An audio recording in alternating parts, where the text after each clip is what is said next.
This podcast is brought to you by Carvana. Buying a car shouldn't eat up your week. That's why Carvana made it convenient. Car buying that fits around your life, not the other way around. You can get pre-qualified for an auto loan in just a couple of minutes and browse thousands of quality car options, all within your terms, all online, all on your schedule. Turn car buying into a few clicks and not a full week's endeavor. Finance and buy your car at your convenience on Carvana. Financing subject to credit approval. Additional terms and conditions may apply. Hellmann's believes they can turn any mayo hater into a lover. So, if you know someone who thinks mayo equals bland, show their taste buds the truth and challenge them to try Hellmann's flavored mayo. With irresistible flavors like Hellmann's spicy mayo, garlic aioli, chipotle, and Italian herb, they'll be eating their words. Challenge haters to try Hellmann's flavored mayo and get them to eat their words. Learn more at hellmanns.com/eatyourwords. We see you getting after your fitness goals. But what about those money goals? You can count on Credit Karma for a clear view of your finances and your progress, helping you see results so you can keep checking off those financial personal bests and find your way to money. Progress never felt so good. Intuit Credit Karma. Karma you can count on. Download the app today.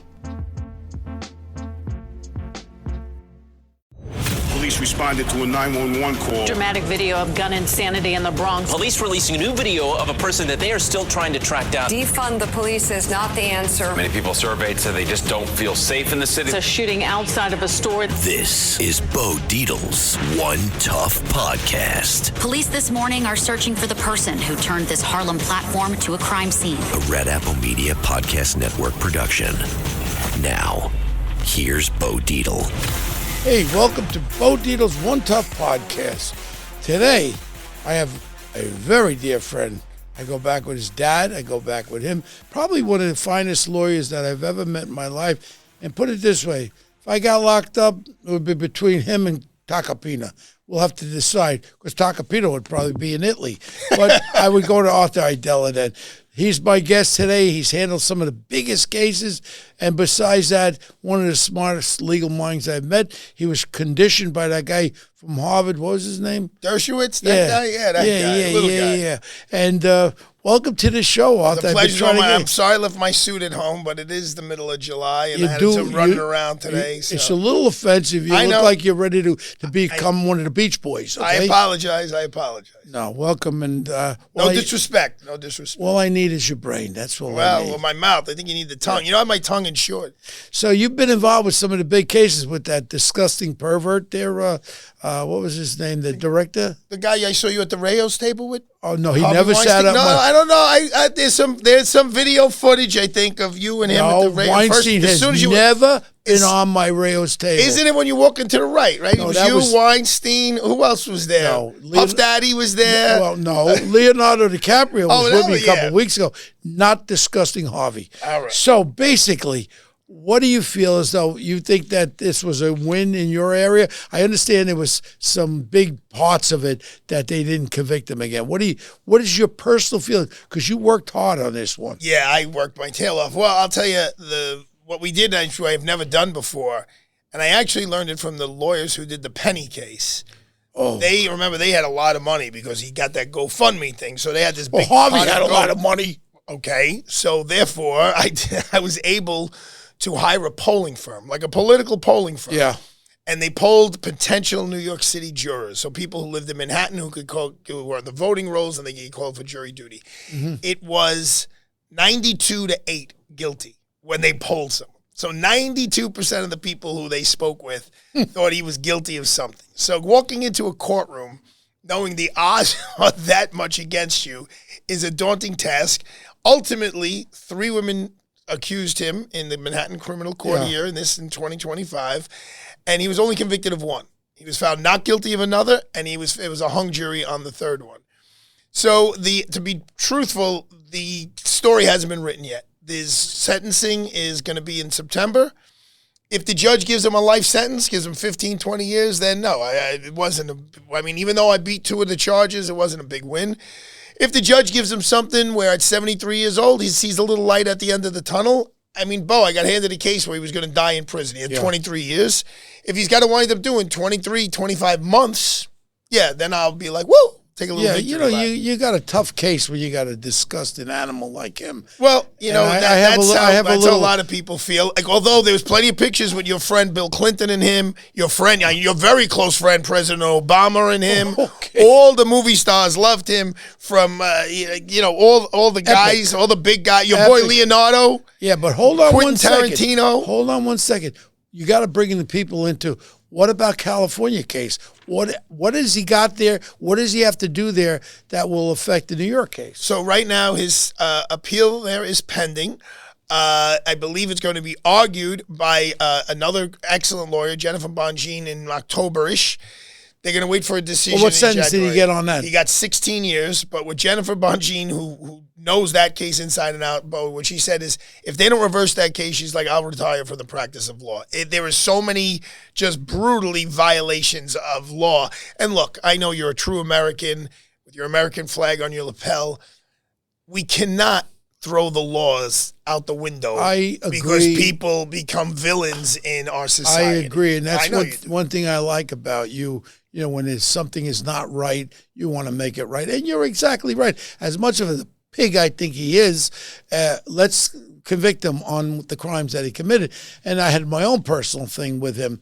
I had met him, and we were going to do a TV series together. Matter of fact, we were talking about utilizing the guy from The Sopranos before he took the pipe. What was his name? The lead actor. Gandolfini? Yeah. Jimmy now, took the pipe. What's the genesis of that? Took the pipe. It's like hit the boards? Italian. You're Italian. Yeah. Took the pipe means he died.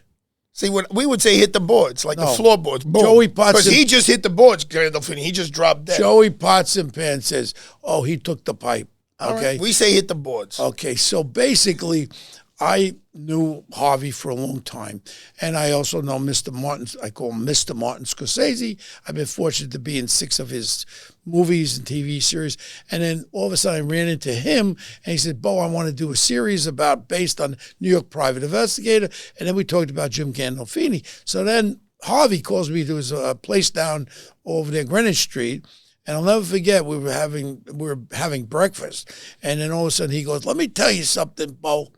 If you think you're going to go with Scorsese over me, I'll blackball you in Hollywood.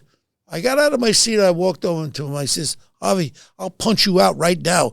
There's no director. There's no cut right now. He goes, you're threatening me. I said, no, I promise you. He's a bit of a mean guy, but I think he realized there was nobody else around except Harvey and Bo, and I think you know what the outcome of that movie would have been. Yeah, he could be a little bit aggressive. Cockatacious, they call that. But you know, look, Bo, you know more businessmen than anybody.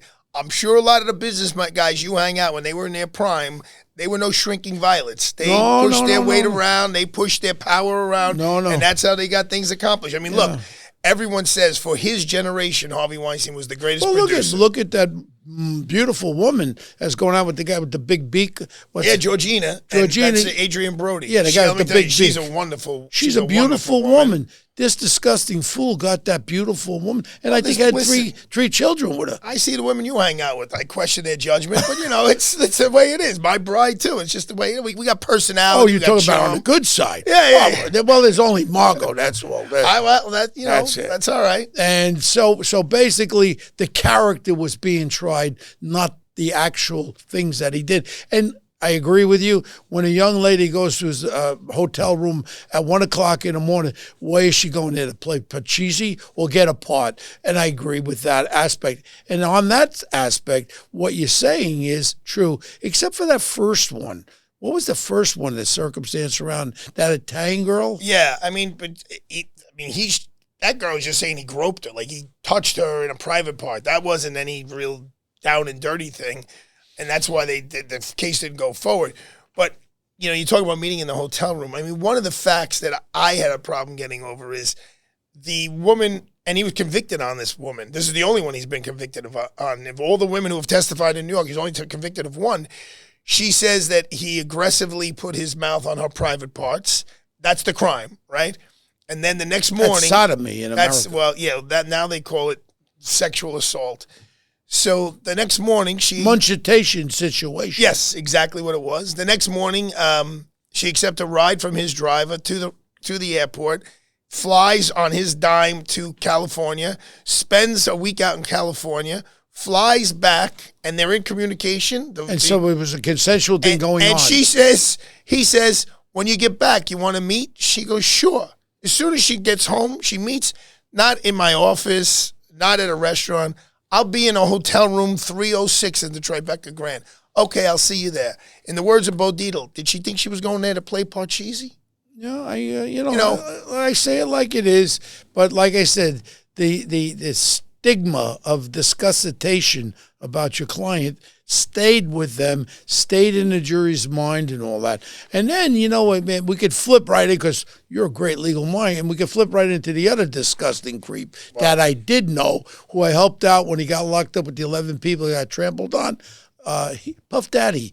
Also, I was the one that investigated the New York shooting with Puff Daddy and J-Lo. And J-Lo. You know who Jennifer Lopez's lawyer was? Lou Aidala. My father was J-Lo's lawyer. That's how I know your father. My whole family got to meet J-Lo except me. I go, Dad, why can't I meet her? You want to know why? I go, no. He goes, because you're single and she's single. If the two of you ever hooked up and screw up your whole life, I was I never met her. But my whole family. And I happen to love your wife, so don't meet. Listen, we're all good. So in that case, again, the stigmatation's taking over. But the prosecutors that charge it were crazy. They were overreaching this RICO, which we know if they go after my friends, my Italian organized crime friends, which I know them all, they would find the RICO very simple, but they were trying too hard to make this case conform. But you got to admit, the video of him beating the hell out of the girlfriend, I think sealed that up. Again, stigmatization. That's a new word for you today. Stigmatization. That now happens where they see him beating this girl, kicking her in the head and everything. So I think he was sunk on that. A couple of things. And that wasn't tried on that. Correct. A couple of things. Number one, if you look at the facts, because the two cases were going on more or less simultaneously. Yeah. I'm in Harvey Weinstein in the state court, and they're in P. Diddy on the federal court. Harvey's like a choir boy compared to Diddy. I mean, no girl accused him of doing anything. The violence they're saying Harvey used literally was his girth. Oh, he used his weight and he maneuvered me here. This guy is on video beating the heck out of her. Yeah. But you're all about politics, Mr. Mayor. Bo Dietl. No, I lost. Yeah, I know. I wish I was running now against Mondummy. That's what I wish I was running, yeah. Damian Williams, who was the U.S. attorney. Yeah. This guy's got dreams of being president of the United States. That's not a guess. I know that for a fact. Yeah. So that's why he went after P. Diddy, and that's why he went after the mayor of the city of New York. He overreached, and he overcharged. In other words... Stop right there. The mayor of New York? Which mayor? He's the guy who indicted Eric Adams. Well, that indictment wasn't even finished. $7 billion with migrant funding, overcharging kickbacks, no RFPs. They didn't even charge him with all the stuff he'd done. Okay, I've done a lot of federal cases. Yeah, please, you know where I'm going. If this guy's name wasn't Damian Williams, a regular U.S. attorney would not have charged. Let's leave Eric Adams out of this. Okay, but it's a hit. Look, this U.S. attorney had a history of overcharging people. He brought down cases against everyone he could to get his name in the media. And you don't have to question whether I'm right or wrong. As soon as he left, when Donald Trump gets elected and he's going to get booted because he's a Biden guy, he starts a website, DamianWilliams.com. He starts writing an editorial page, Damian Williams. He was more aggressive than Rudy Giuliani was when he was the U.S. attorney who wanted to be the mayor. I'm a little familiar with what went on. So he overcharged P. Diddy. He charged him with crimes he should not have charged him with, because he can't charge him with beating the girl up. He can't charge him with this drug. Those are all state charges. Well, if he was an ethical guy, he should have gone to the state attorneys, whether it was in California or in New York, and said, listen, I got this evidence. It's not smart for me to charge him. It's going to be hard for me to convict him. You guys should charge him. But instead, he wanted the spotlight. He wanted the glamour. He wanted his press conference, and they got kicked in the ass. Well, and that's why, like I said, the stigmatization of him beating a girl stayed with that jury's mind. It's going to stay with the judge's mind, I think, at sentencing. Yeah, but also, you're talking about this mail, so, let's not go there, because I know you have a little bit of involvement with this thing. I love the mayor. I love Eric Adams. And remember one thing. He's a great guy. I got one question for you. He likes you, too, allegedly. Oh, he better like me. Yeah. You know what? Because you defend him all the time. I hear you on the radio. Well, let me tell you something. The reality was, why did he drive at 4 o'clock in the morning to kiss Trump, Trump's because ring. He's a genius. And then why did every one of them, the Banks brothers, your friends that you know, also Pearson, why did they all leave? 11 of them left that January. Why? You know why? The noose was tightening. Why were there no RFPs? Why were they overcharging $12 million a week for a burnt-out Roosevelt hotel? Here's my question. $7 billion. We can't put a water fountain in Casino Park. There's no money for the parks. Don't be defending Eric Adams in front of me. As far as I'm concerned, he should take all that money he stole and get out of here. Ladies and gentlemen, you just heard Bo Dietl. He just endorsed Mr. Mamdani for mayor of the city of New York. Well, what are you going to do? What's your choice? My choice. You're going to go with Andrew? No. You're going to go with Curtis? Curtis Sliwa. Okay, good. Choice. God bless Curtis Sliwa. Okay. God bless Curtis don't Sliwa. defend, you were even smart enough not to run as a Republican. Defend. You ran in the Democratic primary because you know how hard it is for a Republican to win. And who threw me off every line? Big Bird de Blasio had his general counsel throwing me off all the lines. Because you knew the reason why you didn't run as a Republican is you did the math. Well, no. And you saw how hard it is to win as a Republican I'll to be tell a mayor you the exact in the city reason. of New York. Go ahead. The reason when I ran for mayor was Steve Cohen, that owns the Mets, Sac Capital, and Ken Langone came to me, Home Depot, and they said, Bo, take this Big Bird out. I said, okay. So I changed my party from Republican. I checked Democrat and Independent. So that was it. I was supposed to get right on the line. I get a call from David Goodman from the New York Times. He said, Bo, you're not on any line. So I said, what do you mean? I call up the head of the board of elections. I said, this is Bo Dietl. I'm running for mayor. You know what I mean? He goes, well, you made a mistake. You checked 2 boxes. I said, well, sorry. He goes, although it's been done many times, we'll send you an affidavit. You get it notarized. We'll put you right on the Democratic line. Because de Blasio wasn't afraid of Malatakis. He was afraid of me because because it's so hard to win as a Republican. You just made my point. That's why I wasn't afraid of Malatakis. So I was going on the Democratic. All of a sudden, I go to the hearing in the court, Supreme Court. The judge was there. De Blasio had his general counsel, 2 lawyers. The judge goes like this: we don't have to have a hearing, Mr. Dietl. What we're going to do is you don't have a line in this race. I looked at it like this. I said to my lawyers, why is his general counsel and 2 of de Blasio's lawyers never to be questioned? I got Marty Connors from Brooklyn, good guy. He said, Bo, I've done this a middle time. Give me $40,000, you'll be put right. I gave him the $40,000. Then we went to the appellate court, and we went to the Court of Appeals, and de Blasio, this piece of garbage, had his general counsel making sure he was blocking me from coming. So you never were on the... You never had any line. I never had any line. And you know what? The taste is here. And that's when people say to me, Bo, go. What was the hardest part when you ran for mayor? If I could ask you the question. The hardest part was raising money? Campaign. No, raising money was easy. And I put a lot of my own money in there. That was no problem. The hardest part was really campaigning. And the hardest part was being out there. What part of it? Being out there day and night. But you're always out there day and night. Well, you're not a guy who's sitting home doing needlepoint. You know what it is you know what it's like to be in the gay pride parade? I had a friggin' pink jacket on, a rainbow shirt. I'm dancing with all these Transformers, friends, whatever they're called, and then we're dancing up and down. Nothing wrong with that. It was all great. Nothing wrong. Guys in their jockstrap. I had no problem with that. Then all the parades, the German parade, I wore the leaders' what is that called? Yeah, I don't have no leaders clue. holding with Yeah. the suspenders. I was everywhere. I actually went to Dominican Republic because we have a big population of Dominican Republic. After that police officer got killed, I was in 3 cities there in Dominican Republic. Everything I tried to do, all of a sudden, I just tried my hardest. I should have really, honestly, I should have stayed as a Republican in retrospect, gone to see my friend President Trump at that time and say, get me some federal money. I could beat this big bird. That's what I should have done. But I didn't do it, and that's history. I'll never run for anything. If Curtis Sliwa wins, I'd be an advisor to him, and we would get the best. Why do you say you would never run for anything again? Because I had my fill of it.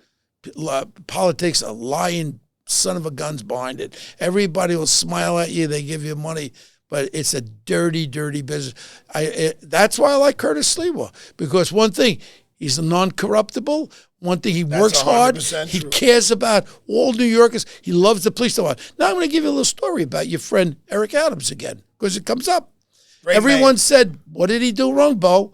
And here's another one. You heard of the city charter revision. Oh, believe me, I got the info from Frank Morano the other day about it. Well, I testified before this. I called up Eric. I said, I'm testifying. He goes, they got a spot for you, Bo. I testified about taking the power away from this moron city council group, this liberal city council group, and about sanctuary city, also about supporting the police.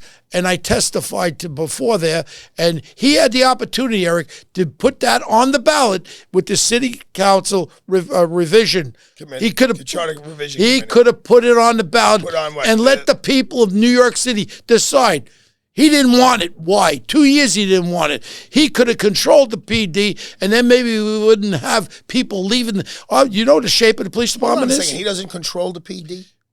He has no control. City council passes the headlock budget. Headlock law, diaphragm law. They could sue the cops if they go civilly. No, he doesn't control the PD at all. Do you know the real situation of the PD? They're down around 30,000 from 40. 1,550 put their papers in as of, I think, July 1st. We could lose 3,000 more. I was out with the chief of detectives, my friend Joe Kenny. They're shy over 4,000 detectives of the 7,500.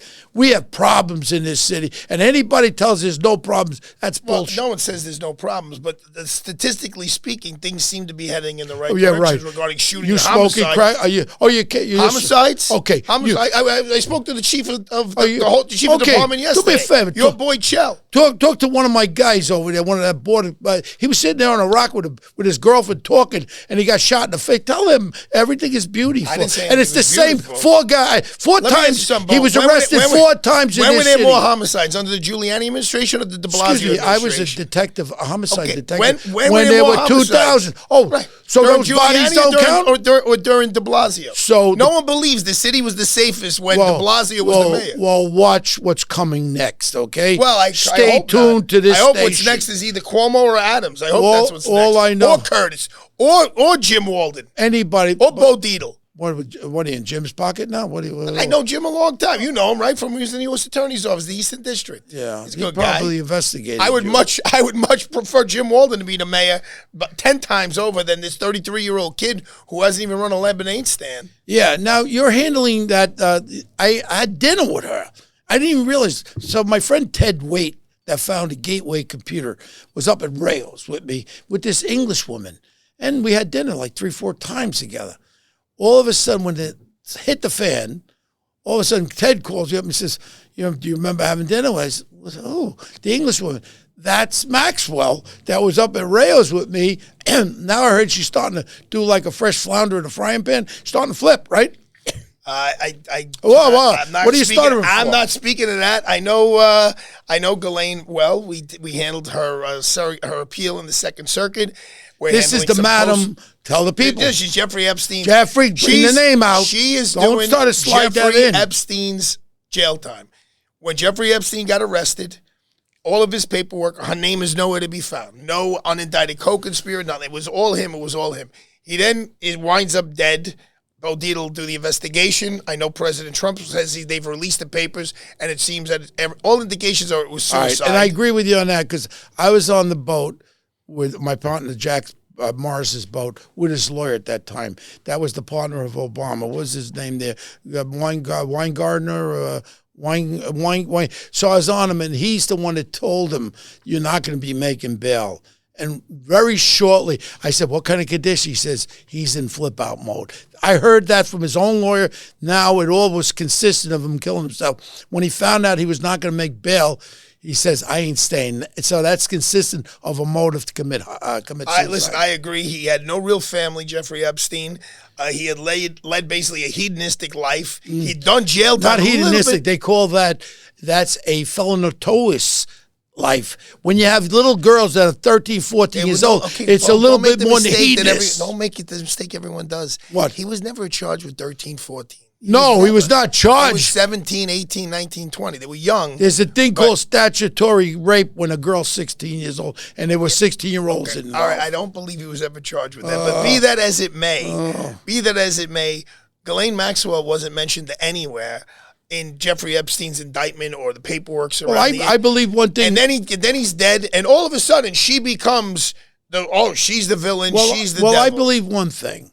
I believe that if they had something on Trump, the other party that was in charge would have went against Trump long ago. So there's not really some smoking gun with Trump. But what I do think is a lot of big people that were contributors to Donald Trump might be on that list, and that's what. Bo, how many cases have you I never went to that island, okay? Okay, I understand. How many times did you lock a guy up where he had a list of his crimes? How many times? Yeah. Besides bookies, we got to keep track. First of all, I never locked up bookies. I never did that. Loan sharks. No, I never did that. Okay. I mean, the only guys I ever represented who had lists were the loan sharks, so they got to keep track of the money. Otherwise, you think I go, oh yeah, I fooled around with this girl, I raped this one, I did this, I stole this car from this guy. I mean, I think what they were kind of established, you could use your flight records of who's on the those plane. have been released for years. Yeah. They're making a big deal out of it. So why is she cooperating? How are you getting her off with her cooperation? Donald Trump is correct. If she got nothing, how are you getting her off with her cooperation? No one said she's going to cooperate. No one said she's getting off. I hope she gets off because I'm no, very, she's very meeting with the U.S. Attorney. Arthur, you better get on top of your client. Allegedly. Who knows what's really happening? Okay. I have no idea. But are you still her lawyer? I spoke to her the day before yesterday. There's a lot of lawyers. She's got a lot of lawyers floating around. All I know is that I don't think she is the culprit. We know who the culprit is. And when I used to be, I was a charter member at Mar-a-Lago. I'll never forget. When I'd see this creepy crawler, he'd run the other way. He knew who I was. He wanted to have nothing to do with me. Wouldn't even say hello to me, just run the other way. Because you know what? That's what the creepy crawlers normally do, Bo. They know they know smell, the cop. and they go. Yeah. You're listening to Bo Dietl's One Tough Podcast. Please stay tuned with this message, and we'll be right back. Thank you. Now at Chipotle, our all-new Chipotle Honey Chicken brings Chipotle heat with a touch of sweet. Seared smoked peppers and savory Mexican spices, blended with a hint of pure honey for a perfectly balanced sauce. All combined with fresh, tender chicken hot off the grill, served up in your favorite burrito or bowl. New Chipotle Honey Chicken takes heat and sweet to a whole new level. But it's only at Chipotle for a limited time. Order now in the app for pickup or delivery. Chipotle, for real. Get your mother-loving ears on because your big-time radio DJ's got news. PayPal lets you pay for stuff in-store, online, or over time. Now that's a tune. You can pay your own way. Don't just pay, baby. PayPal. Learn more at paypal.com. Ray-Ban Meta glasses are powered by Meta AI, so you can get real-time answers. Hey, Meta, how bougie is Jade Garden? It's a trendy spot. What's a color that pairs with this top? Consider dark, earthy colors, charcoal or black. What are some good first date topics? Consider discussing favorite travel destinations or your favorite books. Get suggestions, inspiration, and answers from your glasses. Ray-Ban Meta glasses. Iconic style meets Meta AI. Jack Daniels is proudly served in fine establishments, questionable joints, and everywhere in between. So, no matter where you go in every bar, you'll always know someone by name. Jack. Jack and Coke? Shot of Jack? Jack Daniels, please. Right away. That's what makes Jack, Jack. Please drink responsibly. Responsibility.org. Jack Daniels and Old No. 7 are registered trademarks. Copyright 2025 Jack Daniels. Tennessee whiskey. 40% alcohol by volume. 80 proof. So now let's talk a little bit about my friend Rudy Giuliani. Oh, we love him. Are we getting his license back or what? We love him, man. Rudy is... You know, he's on my council. He's on my Homeland Security Advisory Council. He's such a gem. And boy, has he had a rough run the last 5 or 7 years. I don't think he's ever getting his license back. We fought so hard. They did things to Rudy Giuliani, the bar committee, that's never been done before. Yeah, of course. They suspended him without any hearing, well, without that was any the due administration process. that was in charge. It was absolutely There was one guy, Arthur. You know I love you like a son. And I'm praying for your dad. I pray to God that he's going to be fine. I love your father. He's a tough bastard like Come you. in my backyard, we'll have a cigar, we'll have something to drink on the water there. But listen to this. The guy who waved his peenie around. Weenie. Oh, Weiner, Anthony. How'd you get involved with Weiner? Love Anthony. When I ran for city council in 1997, he was about to run for Congress. And we became friends, and we've been friends ever since. And listen, nobody's gotten in more trouble for masturbating than Anthony Weiner. I think in the history of humankind. I was the one who handed over the laptop, the big Hillary Clinton laptop and John Comey and all of that. And I handed it over. I said, everything's fine on here, right? Hey, everything's fine. And then 3 months later, whatever, the last 6 weeks later, all hell broke loose. Well, he got it when he just ran. He got his shot down again. But he also went to jail. I mean, he's telling he didn't pay his debt to society. Going to prison is not a lot of fun. I got a little problem with that. With what? Him going to jail? No, I got a little problem with men exposing themselves to little girls. He didn't expose himself. Oh, he didn't take pictures of it? He didn't. No, she sent it. No, these what people. No, the girl sent a picture of her to him. All right. Period. Amen. With this, ladies and gentlemen of the jury, Mr. Dietl is conflating the facts, and I ask you to find my client not guilty of all We only have a charges. half hour, so I want to get to the main guy that I loved, Roger Ailes. Now, a lot of people. I was conversing with his wife just last week. A lot of people made allegations. This is right before when I ran for mayor, and they went after Roger. I was hired by Fox, the news station, to do investigations on Bill O'Reilly. With the thing, the other one with the thing. So we were hired in a capacity of the defense for Fox News by a law firm from Park Avenue. Never, ever did I do anything else for Roger Ailes in any other capacity. I've never been to his home. I've never been to the famous 17th floor black operations. But yet I got accused of everything because I was his friend. And Bo hates women. That was part of it because I was doing investigations for Fox News. So I stuck up for Roger Ailes. Everybody was turning on him. They were making up all kinds of stories. Tarantara, whatever her name is. Oh, Bo bugged my phones. Bo bugged my computer. I told the lawyers, they said, do me a favor. Let's go to the next one.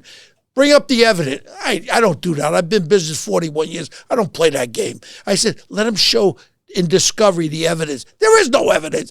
They offered her, I think, she wanted $5 million. They offered $1 million. She got Ugats. You know what Ugats is? Yeah, she got Ugats. But it was a big frenzy on poor Roger Ailes. So then all of a sudden, Lachlan took over, and because of my loyalty to Roger, which I was very loyal because I love the man, I used to do MSNBC with him. I spoke highly. He made a lot of people great careers. He did. He was more than you can count. Literally more than you can count. So basically, I was banned from Fox News, Fox Business. I was a contributor for many years, 12 years. The New York Post, they won't put my name in there because I'm blocked there. I don't know why. I never did anything wrong, but you take your medicine. If you don't like, I'd like to sit with Lachlan Murdoch and say, look, ask me any question you want. There was no operation by Roger to do anything negative, which is true, and you know that. Well, yeah, this is a very simple case of the accusation is the crime, is the conviction. Yeah. I had just come back from my honeymoon like the day before, and Gretchen Carlson filed this lawsuit. She didn't get a show. That was when she didn't get a show. She got thrown out of a show, yeah. And Roger didn't even do it. Someone else in the studio did it. And Roger called me. He goes, I need your help. And I said, are we going to say no? His face was on the cover of, I don't know, the Hollywood Reporter, the most powerful man in media. Yeah. And I've been there for 12 years. I started in 2004. This was 2016. We were together. That was when I was there 12 years. And it was great. He was always nice to me. But I wasn't super tight with him. There were people that are much closer. I used to walk in his office, knock on the door, walk in his office. I knew Roger very well. And honestly, I was really kind of shocked. And he was at a point where he couldn't even take 3 steps. He had the diabetes. He had the ankle from parachuting. He broke. I know all about it. He had hemophilia. That's what killed him. He was happy to take a couple of steps. Then they had him like he was a sex demon, banging everything on Fox, which was total bullcrap. Listen, it was really, really sad what happened to him. And I'm still in touch with his wife and his son. And we could keep talking here from now until tomorrow day. I got to wrap it up because there's only a certain amount. You're the boss, as always. And I would like you to come back another time. We could talk. We'll do a to be continued because there's a lot of stuff I want to ask you about. And you're my office in Brooklyn's on 13th Avenue, 81st Street. You ever hear that area? Yes. Dyker Heights, Bensonhurst. Yes. I guess you're in the course of your career, you've probably passed through that area. Yes. But I really want to thank you, Arthur. And how do people get to you when they get in trouble? A pleasure. You just put in the name, Arthur Aidala. It's not a million things will pop up. I'm a lawyer here in New York, in Brooklyn, and anywhere else where I may be. You're not just a great lawyer. You're a great human being, great family man with your children, your father and mom. God bless you. Thank you for coming on the show. Thanks for having me. I really appreciate everybody, thank you for tuning in. We'll be back again next week with another One Tough podcast.